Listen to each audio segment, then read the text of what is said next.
Hello everyone and welcome to our new live webcast, Monetizing Software, Machines and Materials with New Business Models. Each month, join us for new powerful messages, technical tips and success stories that will leave you inspired and ready to get your protection, licensing and security techniques another step closer to perfection. My name is Daniela Pravitali, Global Marketing Director of WIBU-SYSTEMS, and I am delighted to have you here with us today. We are joined by Stefan Bamberg, Senior Key Account and Partner Manager, and Jörg Jans, Professional Services, both from the headquarters of WIBU-SYSTEMS.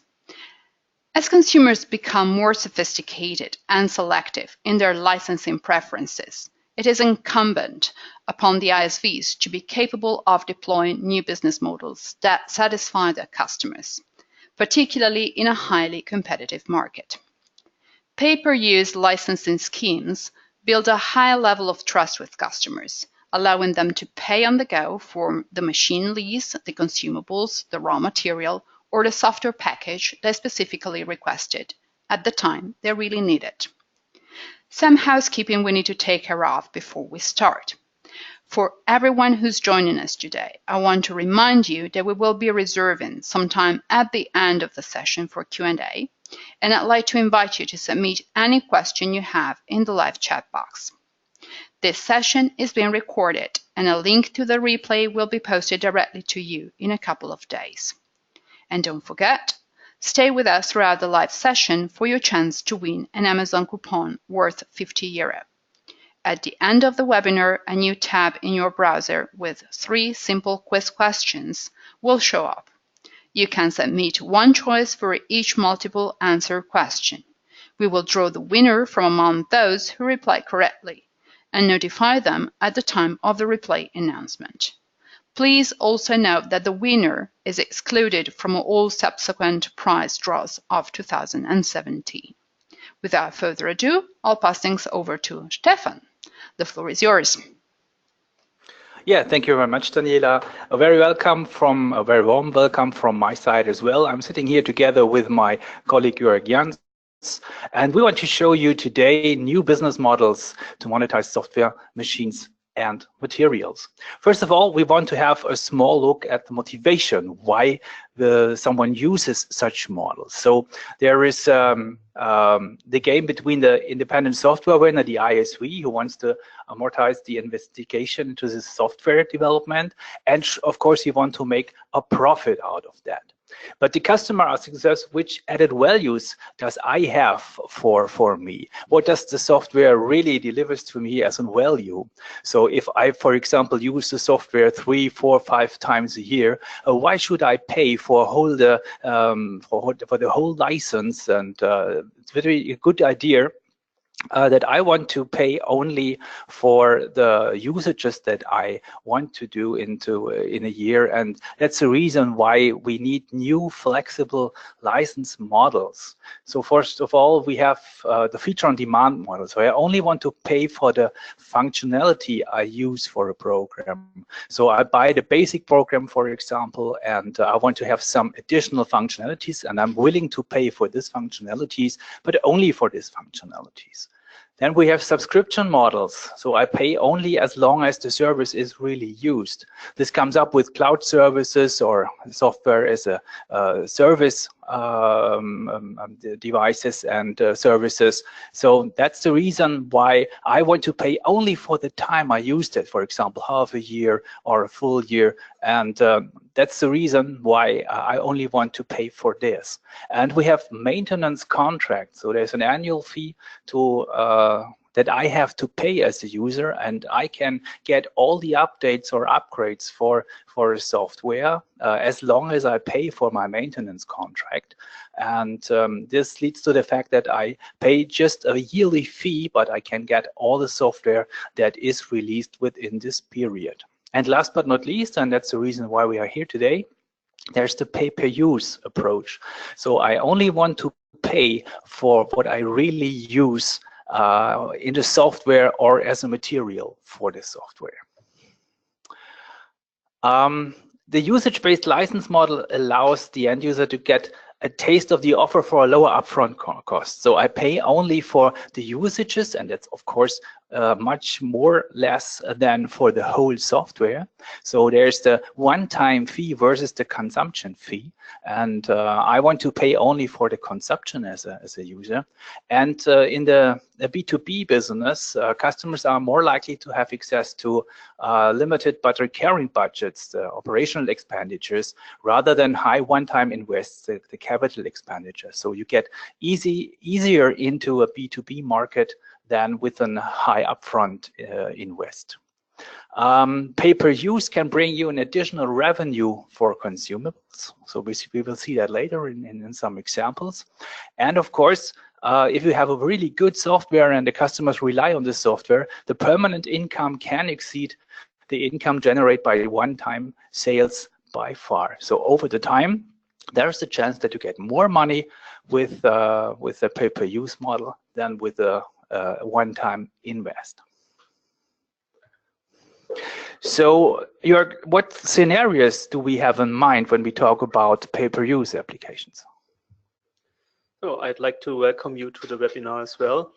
And as Stefan said before, let's have a look at the scenarios, and you will see that there are many scenarios which can be used for pay-per-use.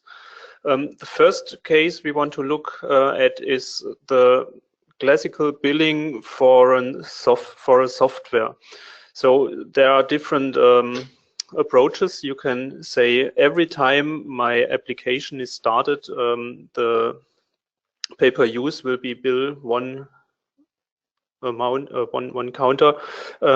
So every time the application will be started, the counter will be decremented by 1.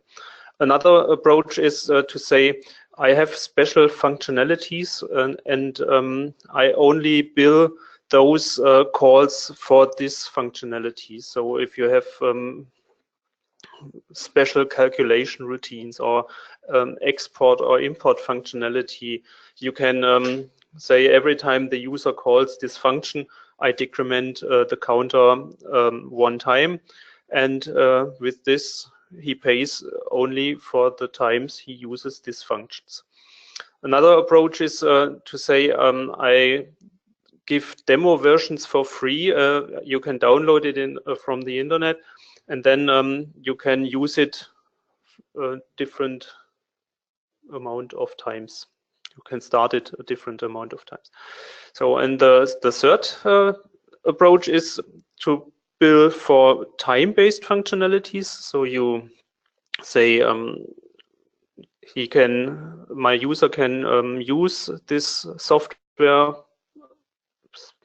an hour, 2 hours, 3 hours, and in the software you decrement, you keep track of the time the user is in the application, and with this after the board time slice, the software don't work anymore. With this approach you can bill the actual usage time, and you can do another subscription model which doesn't use an explicit time for the software where it doesn't work any longer, but the user can use the software for a longer period as long as he has time slices left. So let's take a look at another scenario. Stefan. Yes, for example, if we want to protect machines and of course monetize machines. So it's a use case for billing with pay-per-use. So the functionality of this machine on the left side, for example, is laser cutting. And there's a dongle on the right side, and you see as long as the dongle has a pay-per-use counter, which is decreased by 1 here, the machine runs and cuts time by time such a metal place. But if the counter is at 0, the machine stops. So this is a way to use a pay-per-use license model for billing a machine functionality. So this was the functionality, the main functionality, but of course you can build also additional functionalities of a machine. And the usage counter is safeguarded in a protected container. You see here on the right side a dongle as an example. But you can use, of course, CMX licenses or plain software licenses which are bound to the device, or even to cloud licenses that will come up in the future. So this is another license scenario for such an application, but of course there are much more. Jörg. Yes, and staying in the machine world, you can not only protect functions of the machine or the whole machine, you can also use the pay-per-use approach for materials. So you have the possibility to supply your machine at a discounted price. So the initial costs for the end customer aren't as high as when he buys the machine, but you sell him your material bundled with the usage counter for this material. So you couple the pay-per-use model with the material, so the customer only has the possibility to create the amount of parts he has bought from you. And this brings the benefit that it's become senseless for the customer to buy cheap material on other markets because they have no associated pay-per-use licenses. We have done this with a concrete project with tooth inlays, where the blocks to create these inlays are bundled with pay-per-use licenses. So the dentist or the labor only can create the amount of inlays which were bought from the supplier.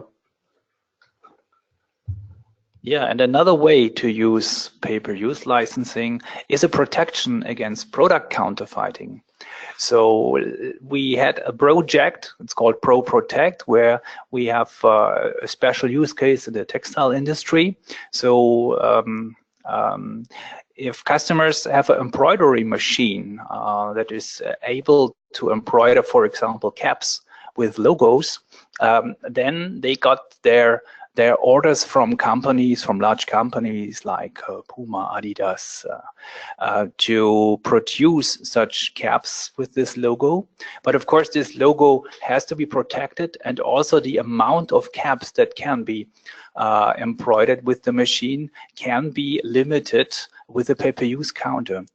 So the offer for doing that is advertised worldwide, and if a company got this order to do the embroidering for the caps, then the production number, the pay-per-use counter, and the encrypted logo is sent to the machine.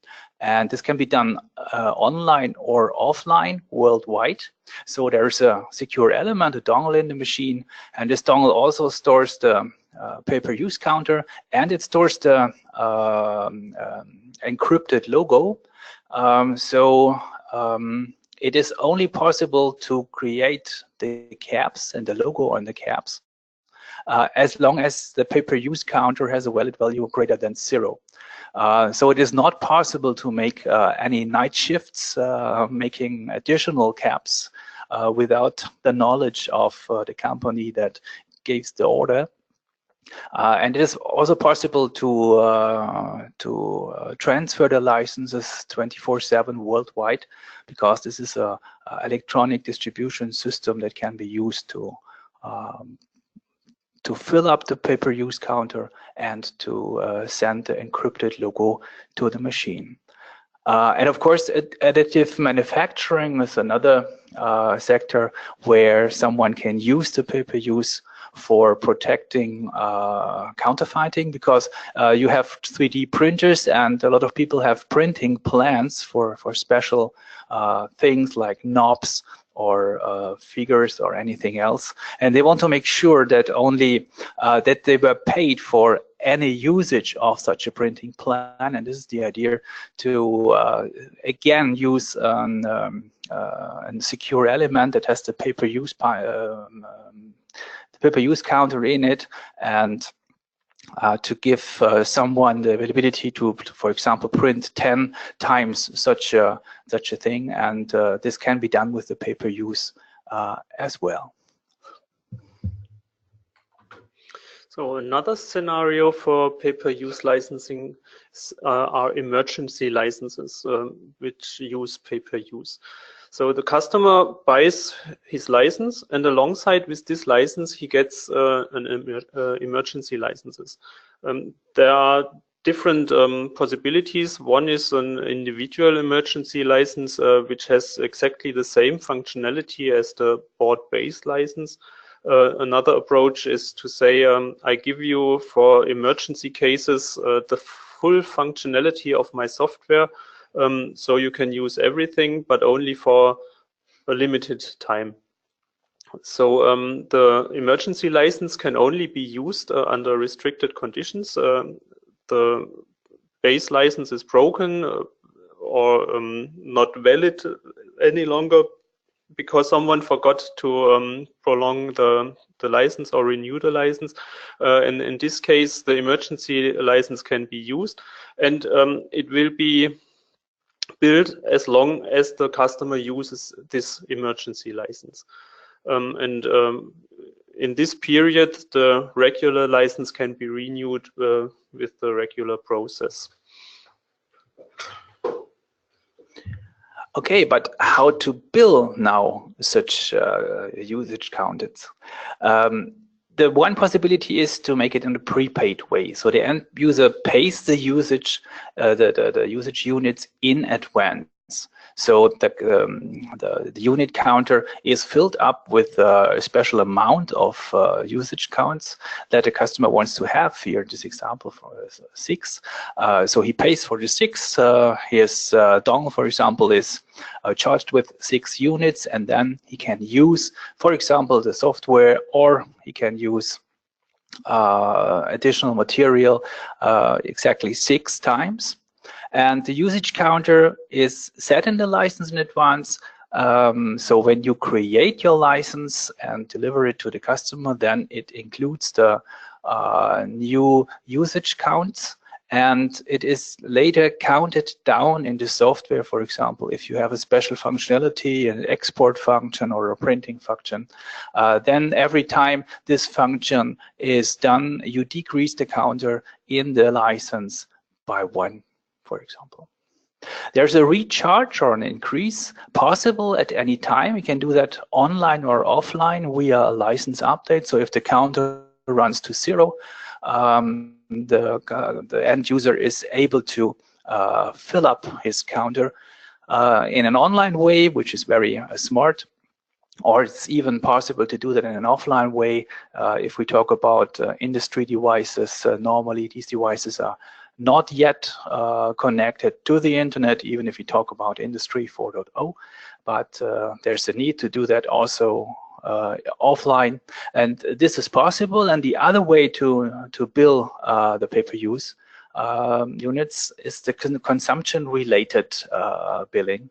So the counter is set to a maximum value. Here in the picture, you see that it can be up to 4 billion. So the counter is a 32-bit counter, and you can set it to a little bit more than 4 billion. And you count that down in the software, and the difference with the current value indicates the consumed units, and that's the way how you can bill the consumption of a customer afterwards instead of doing that prepaid. And there's another billing method, which is not another one, it is an extended one. So you can offer overload licenses to your customer. So for example, if you have a cashier system, then you can buy licenses for 20 cashiers, for example. So the customer buys 20 licenses for the normal operation. And you can offer him an additional pay-per-use license for a peak load coverage. For example, if Christmas is right in front of the door, So you need more cashier systems in your shop, and then you can use additional caches with the pay-per-use license. The functionality, of course, of the licenses is the same. So the 21 have the same functionality like the pay-per-use license ones, and the billing takes place after special expiration date. So you can charge that for the usage, for the timely usage of the additional caches. This is another method of doing that billing. So now, after all that motivation and the scenarios, of course, we want to give you some more information about the technical realization, and Jörg has prepared something for you. Yes, let's look how to implement these scenarios with CodeMeter. The approach is to integrate the software protection and the licensing system once in the software and deliver it many times to the customer. The integration is a very simple process. You have your software bundle, your application. It can be a native Windows application, or a Unix application, or a .NET assembly, and you protect this with CodeMeter Protection Suite. And afterwards, you have one protected software. And this can be also integrated in the processes CodeMeter. If you have an ERP system or a CRM system or an online shop, you can create licenses from these systems with CodeMeter License Central and provide these licenses from the CodeMeter License Central to your protected software, which runs on the PC of the end user. The delivery to the end users can be done with very different licensing models, but we see this on a slide coming soon. Yeah. So this works also with embedded system software. There you don't have the software running on a PC, but on an industrial device or a machine. So now let's take a look at the delivery. So you have here in your protected software, and the same software bundle can be installed on many different sites, PCs, machines, and everyone has another licensing model. The first gets the basic module as standalone and an additional module with a time-bombed license, which only lasts for 30 days. Another one has floating network licenses for the basic module and the additional module. Another one has 7 floating network licenses for the basic module, but only 5 for the additional module. And the same software can be used with a pay-per-use model, which we want to present to you today. Yeah, let's have a closer look to the technical implementation of such a license. So you see on the right side a so-called container. We use the word container for that because it can be a real dongle, a hardware dongle. It can be a software license. It can be a license in the network or even in the cloud. From a perspective of a developer, it is a container. It doesn't matter what really is behind that, but you program against such a container. And this is an example for that. So such a license entry consists of 2 parts: the firm code, which is a worldwide unique code dedicated to your company, and the so-called product codes. And these are identifications numbers that represents licenses or license references at the end. So you can decide to have, for example, such a product code 201,000. So this is a license entry 6,000,010, our new firm code, universal firm code. So you have a firm code 6,000,010, product code 201,000, which allows you, for example, to start the basic application. And then you can decide to have additional product codes in this container, 201,001, 201,002, and this represents additional functionalities. And so we have the first license model that we have available. It's a feature on demand model. The customer gets the complete software as Jörg described before, and with this license entries, you control which functionalities the customer is really allowed to use. These product codes start from 1 and also go to a little bit more than 4 billion, so enough room for you for additional functionalities. But now is the question, we have references in terms of the product code, but how do you define the license, the product item options to get really a license model for that? And you see each product code has a product item option or one or more product item options available, and these describe the license models at the end. One important thing is that you can change these license models on site, on the customer side. So the product code, the application only knows about the product codes, here 201,000, 201,001, but you can change in the license later on that you have a standalone license, a perpetual license, a network license, a pay-per-use license, so you can change that on site. So if, for example, if a customer has a trial version of the software that is time limited, you can change later on this trial version, which is time limited, against a pay-per-use licenses or a network license. So this can easily be done without changing the application. You see here the product item options that we have available, starting with a simple text that describes the license quantity, which allows you to create network licenses, concurrent floating network licenses. We have an expiration time, which says that the licenses only be valid until the end of the year. We have a usage period that says, okay, you can use this license 30 days, 40 days, whatever you want. And for all license models that are not covered by our ones that we have developed over the last 30 years now, we have a little bit of memory available for you that you can fill with your own information when creating or activating the license on the customer side, and then you can read it with the API to use this information. And exactly that is also the product item option in the left down corner, the unit counter. And this unit counter is used, for example, with our AX Protector. The AX Protector tool is included in our development kit, and this AX Protector allows you to make a secure shell around your unsecured application. You have your executable, and you use the AX Protector to make from this unprotected software executable a protected software. And you also can use here in this step the pay-per-use model. So that means that you don't have to use any API calls in your application. The application can stay untouched. Only the AX Protector, and we show that later in a demonstration, cares about the pay-per-use model when we are talking about you have to pay for the start of a software, for example. So no program intervention is necessary. Each program call decrements the value.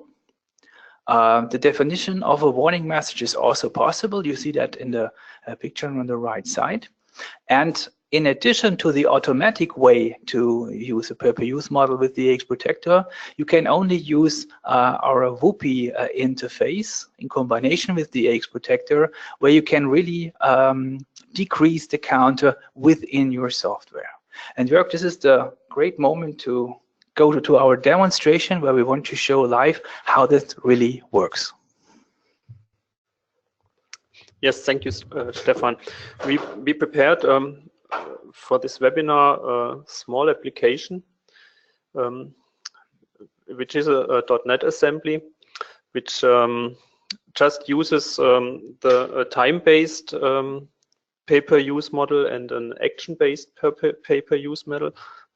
Stefan has also prepared 2 licenses on his PC, which are stored in a dongle.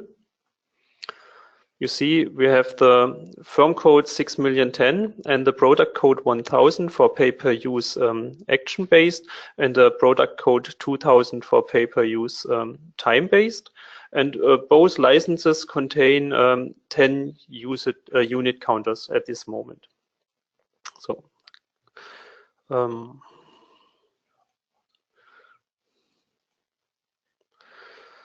let's start the AX protector. And when I start the AX protector to protect my application, I have to choose which kind of project I want to protect. As I said before, those can be either native applications or libraries for Windows, Linux, Mac OS. You can protect Java applications and .NET assemblies, and that's the case in our sample. So first of all, I have to choose the application I want to protect. So I just drag the unprotected application in the AX protector. And you see in the source file is the unprotected one, and the protected application will be stored in a subfolder with the name protected. In the next step, I have to define the licenses which will be used when I start the application.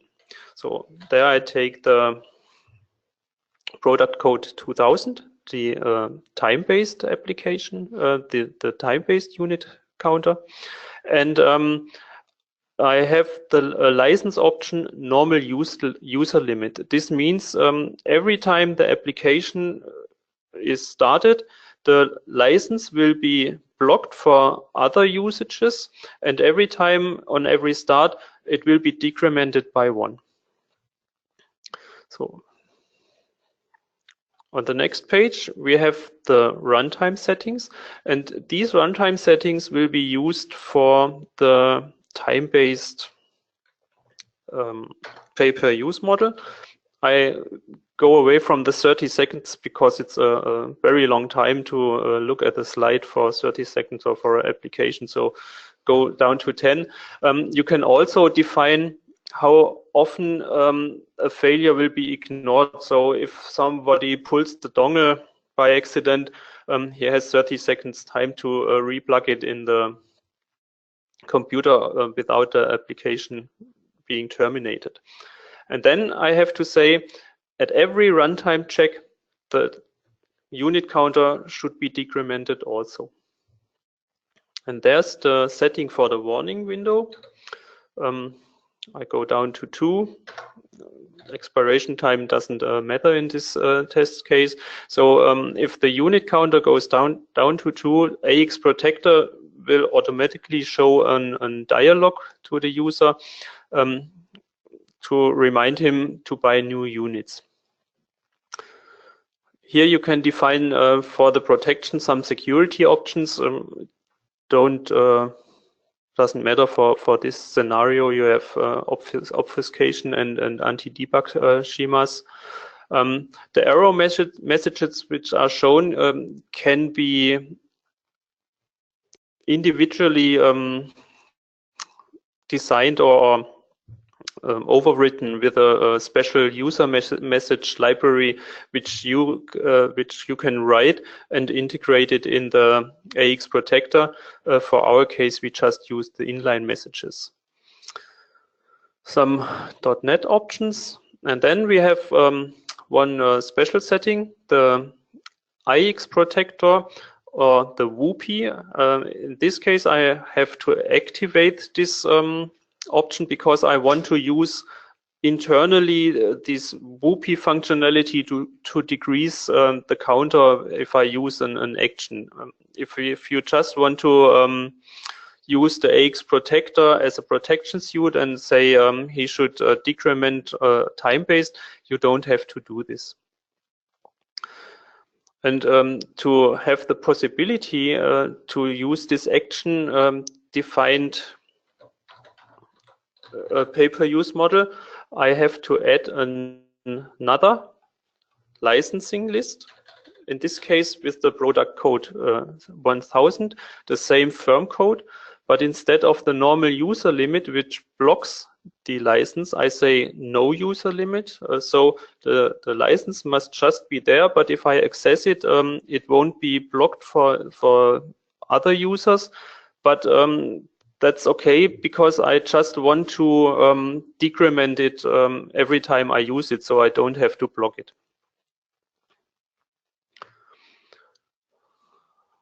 So now we are done. This page can be skipped. And then we have the summary page, which shows all the options, the command line options. And this summary can be exported and stored in a file, so I can integrate the protection process in my continuous integration. I can make the protection on the build system after the software was compiled. So it can be fully automated. So if I press on finish, the application will be secured. Let's take a look at the last few lines. There should be the message, one file encrypted.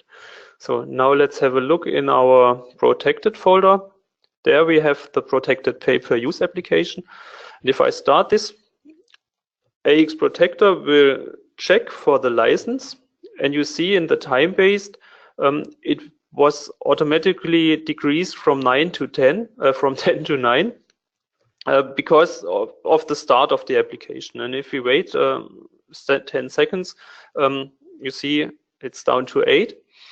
And if I click on the upper text, every click I do, the units will be decremented by 1.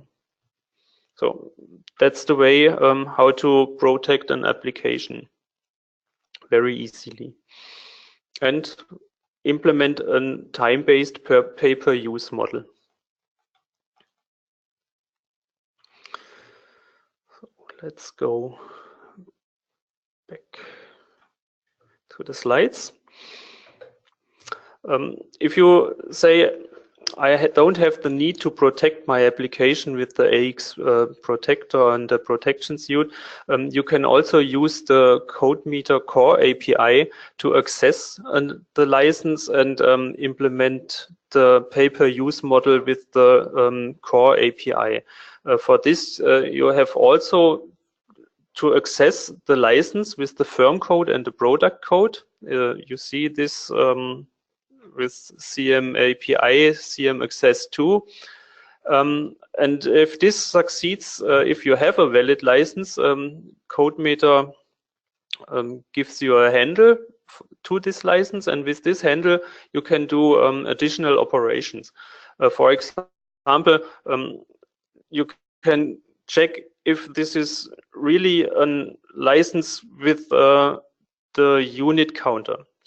So only then it makes sense to decrement it. And to decrease the unit counter, you have to do an cryptographic operation. In case of AX Protector, this will be done automatically because the application was encrypted and will be decrypted from the AX Protector. If you don't use the protection suite, you have to do this cryptographic operation by yourself. And this will be done with this additional line where I say how many units should be decreased from the unit counter or taken away.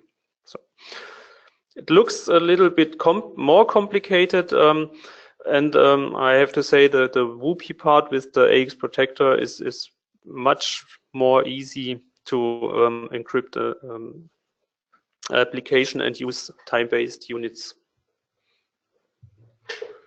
Yes, thank you, Jörg. Now we have seen how we integrate the pay-per-use model in the applications. But of course, the interesting thing is how to distribute and to update the licenses in the field. So therefore, we have the license lifecycle management, and we have a server for that. That's the License Central Internet. And with this server application, you can create, deliver, and manage licenses. So this is a ticket system. We will see in the next slide how it works. And it is a solution that you can use in your own data center, or you can even use a cloud-based scenario where we host the software for you, and we have a SOAP interface that allows the integration of the License Central in back office systems like SAP, for example, ERP systems that you have in your company, so that the License Central is only one piece of the complete puzzle, which is responsible for creating a so-called ticket and activation code that a customer later can activate on his system. So the process itself works like described here. So on the left side, you are the ISV, and you have, for example, a CRM system, an e-commerce system. You have the end user that wants to activate the licenses, the pay-per-use licenses, for example. And in between, there is the code with the License Central, which is based on a database where you define all the products that you want to sell to your customers. You have a sales interface, and you have the so-called depot where the customer is able to retrieve the licenses on his site. And the process works like this. So there's an order coming in. A customer wants to have licenses, and you send him a ticket, for example, in an email with an order confirmation or anything like that. And the ticket is nothing else than a password. So it is a combination of letters and numbers divided by a dash. And with this password, with this ticket, and the fingerprint of the system, when we talk about CMAC license, the software license, or the fingerprint of a dongle, both is sent to the License Central, and the License Central sends back the licenses and activates the licenses on the customer's system, or transfers the licenses onto the dongle. This can be done by your software. You can use API functionalities and put that into the software. You can use a license portal where the customer is able to retrieve the licenses by calling a website, for example. And that's the way, the process, how we deliver licenses to customer. In the scenario of pay-per-use licenses, it could be a good idea to have an automatic collection of new usage units for the customer. So the application stores the initial ticket that the customer gets for his initial units in the pay-per-use counter. And with this ticket, the application asks the License Central, using such a gateway, for new licenses. So the ticket is used to check for a new license, and time by time the application asks for new licenses, or in the moment, Jörg shows that before, when the error message would come up, you only have 5 licenses left, or you defined 2 licenses left, then the software can automatically check for new licenses. And if the customer already paid for new licenses, for example, using an e-commerce system, then the update of the new usage counts can be retrieved automatically by the application. And now we have another demonstration prepared that Jörg will show you now. Yes, let's take a look at License Central. Stefan has on his system a local License Central running, and I connect to this with the browser and log on with the user. And let's take a look at the item first. The item, we have 2 items, pay-per-use action and pay-per-use time, and these items represent the sales part of the license distribution. So normally this corresponds to the items used in an ERP system or in a CRM system or in the online shop. And if I look in the item, let's take the action item first, you see the product code, and this is the bridge to the technical part in your application, the product code which is defined by you in combination with your firm code.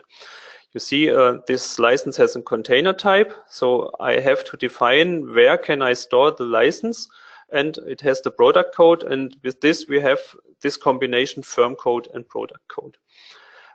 Another interesting part is the action for the license. It's an update add. It means if already a product code 1000 is stored in the container where I want to activate this license, this one will be updated. If no product code 1000 is present, a new one will be added. And this makes totally sense together with the unit counters, because this is with the operation add. So if I have already a product code 1000 and a new order was created, for example 10 new units, these 10 units will be added to the existing items, to the existing units in the existing product code. And the same is for the second item. So I should take the second item, the time-based. The only difference is it's the product code 2000. So these are the items which we used to prepare the demo, as I shown before with the AX protector. So now let's create an order. If I create an order, I have to provide a customer ID. And in this case, I have to use a ticket from an older order ID, because I want to store these new licenses in the same ticket as the ones before, because my customer already knows this ticket or has this ticket. And in our sample, it is already stored in the application. Then I have to provide the items the customer has bought. And in this case, I have order specific parameters, so I can, in the process of the selling or creating the order, I can define how many unit counters will be added to the license. Take another one, action, the time, and also 10 new units for the time-based. And then say okay. Okay, then you get a new window or page where you can confirm the order. You can check if everything is okay. And if you store it, the license will be added to the existing ticket. So, and this ticket with the new order would be shipped to the customer.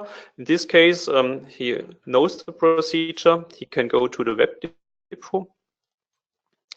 So let's switch to English first. The normal entry point of the web depot is a page where he can enter the ticket. This one should be copied first.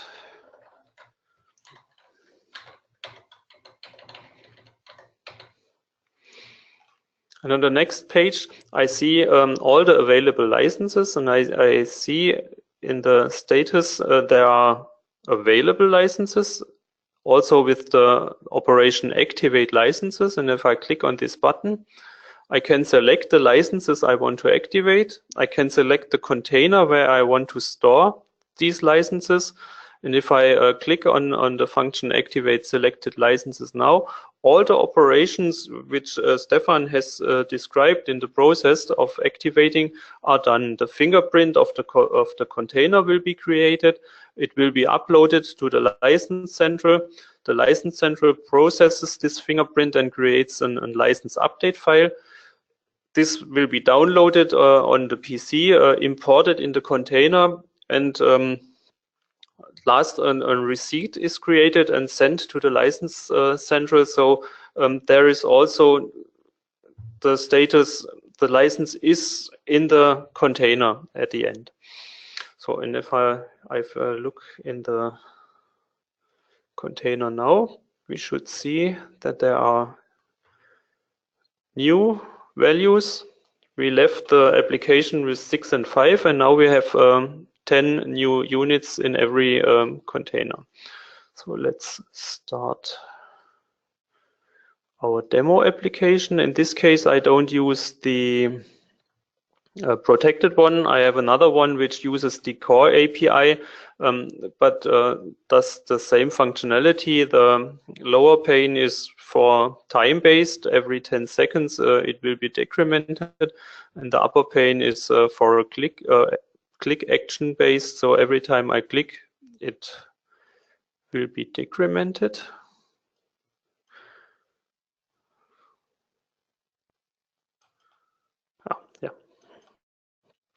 Must have been busy.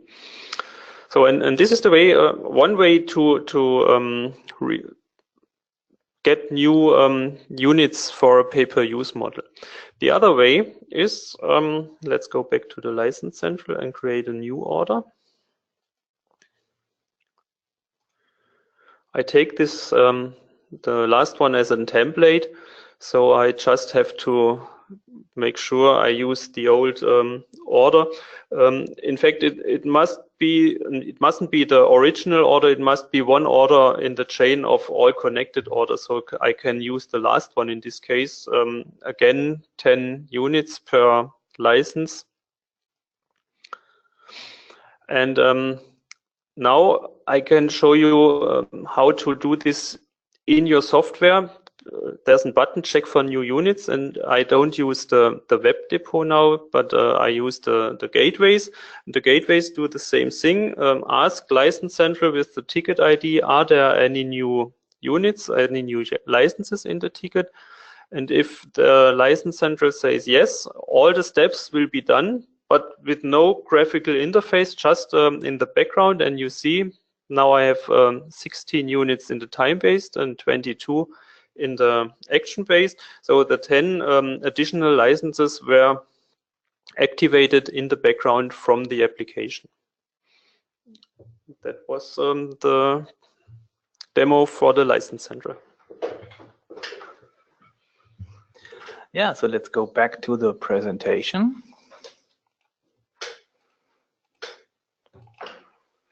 So I listed some risks and opportunities of the pay-per-use licensing. Of course, the risk is in contrast to revenues that you get from the traditional license models. So I pay for the whole license. The pay-per-use approach requires more time. You need more time to amortize the costs of your software and getting, of course, a revenue for that.